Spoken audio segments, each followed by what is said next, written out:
సంధ్యా theatre తొక్కిసలాట ఘటనపై CM Revanth Reddy విస్పష్టమైన ప్రకటన చేశారు. హీరోని అరెస్ట్ చేస్తే ఆ టైంలో అతను పోలీసులతో దురుసుగా ప్రవర్తించాడు అని అన్నారు. పోలీసులు తమ విధులను మాత్రమే నిర్వర్తించారు అన్నారు. ఇంతకు ఆ టైంలో అక్కడ ఏం జరిగిందో scene to scene CM reaction చూద్దాం.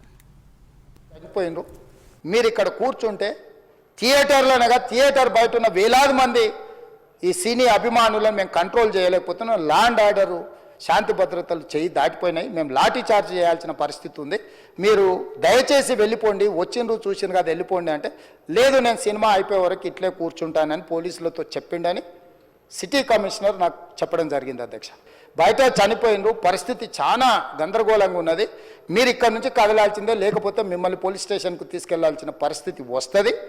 మీరు ఇక్కడ నుంచి కదలాల్సిందే అని బలవంతంగా అతన్ని సినిమా మధ్యలో 12 గంటల సమయంలో, రాత్రి 12 గంటల సమయం అట్టిగా ఆ సమయంలో అతను తీసుకొచ్చి బండెక్కిస్తే మళ్ళీ అతను రూఫ్ టాప్ ఓపెన్ చేసి మళ్ళీ చేతులు ఊపుకుంటూ రోడ్ షో చేసుకుంటూ, అంటే తల్లి చనిపోయి పిల్లగాడు చావు బతుకుల మధ్యలో ఉన్నాడు, మీరు వెళ్ళండి అని వెనక్కి పంపిస్తే కూడా మళ్ళీ కారులో రూఫ్ టాప్ ఓపెన్ చేసి చేతులు ఊపుకుంటా అభిమానులను సంతోషపెట్టుకుంటా రోడ్ షో చేసుకుంటా అతను వెళ్ళిపోయింది అధ్యక్ష.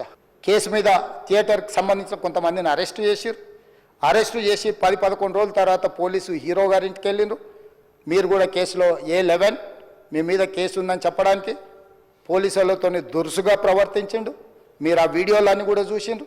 ఆ పరిస్థితిలో చట్టాన్ని అమలు చేసే పోలీసులు ఆల్రెడీ ప్రాణాలు పోయినాయి. ఒక నిరుపేద తల్లి చనిపోయింది, కొడుకు చావు బతుకుల మధ్యలో ఉన్నాడు. ఆ రోజు కోర్టుల కేసులు కూడా వస్తున్నాయి. కోర్టుకు కూడా మీరు విచారణలు ఏం చేసిండ్రని కోర్టుకు కూడా పోలీసులు జవాబు చెప్పాల్సిన పరిస్థితి ఉండేది.